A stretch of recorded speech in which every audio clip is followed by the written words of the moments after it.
In the kitchen today, Melissa Graves with Donna's Cafe in downtown Madisonville. She's here to make a keto peanut butter cookie for us. Healthy.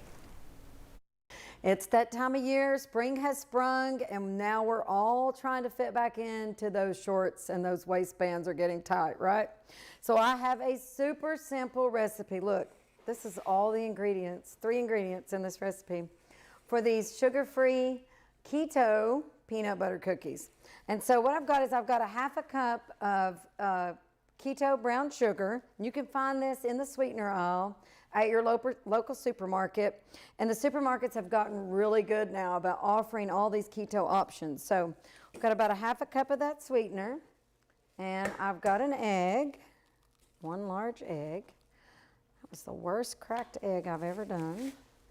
And I'm just going to whisk that up just a little bit. And then I'm going to add 1 cup of peanut butter.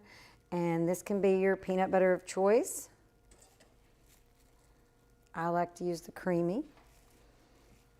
I always think about putting those little sugar-free Reese cups in the top of these, but we normally eat them all before we get them into the cookies. So, but that would be an option if you wanted to do that in a little muffin tin or something. You could do that.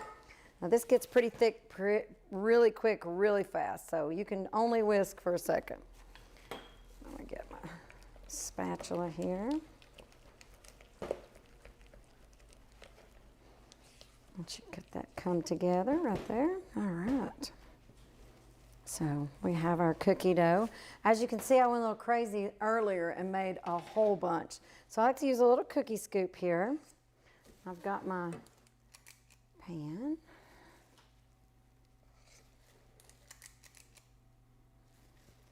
Just gonna cook these out. And then when you bake these in the oven, there is another trick. Now you're not gonna put these in your oven and bake them for 20 minutes like you do regular cookies.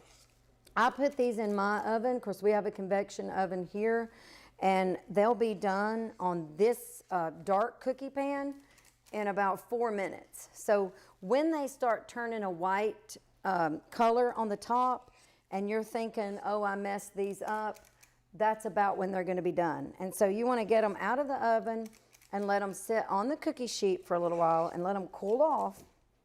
And then they're gonna slide right off. I don't know if you've ever made homemade peanut butter cookies, but you always have to do this. They just don't bake right if you don't do the fork. So I've just got a little hot water here, and I'm just dipping it in there. And you have to do the little crisscross pattern on the top. There we go. Now, depending on your oven, I would definitely start checking these after about 5 or 6 minutes, and then you're ready to enjoy. And these will stay fresh. If you put them in an airtight container, which they're probably not gonna last a week, and you definitely wanna make more than 1 batch, they'll probably last for a couple of weeks in an airtight container. And actually, they actually get sweeter every day that they sit, something with the sugar alcohols. And they have about 2 net carbs per cookie. So y'all come on down and check us out at Donna's Old Town Cafe in downtown Madisonville, 100 College Street South, Madisonville, Tennessee.